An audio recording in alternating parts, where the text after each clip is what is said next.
It's a wood pellet grill, smoker. You can bake in them, you can grill in them, so many things that you can do on this. Great about Lifesmart is we've taken some of the best technology in the world and put it in our grill. Right down here you'll see a digital thermometer and temperature gauge. Great about this, you've got 510 square inches of grilling surface inside this grill.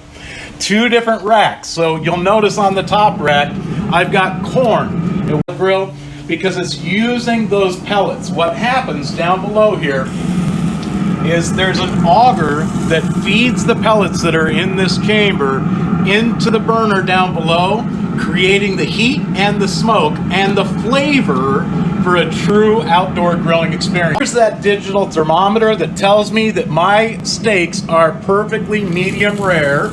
Though that goes right through this little hole in the side. I tell you, we thought of everything when we created this grill, and I'll show you this too, because now I can take this out. Here's what's great about this. You can do your vegetables right on the grill with no flames, no flare-ups, this type of thing on the grill. Everything from smoked turkey to ham to pork. You can do pork shoulders for pulled pork.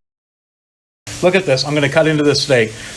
This is the results that you can get at home each and every time. That beautiful, medium rare, kissed with the smoke. You can see that smoke ring all the way around. That's done beautifully medium rare.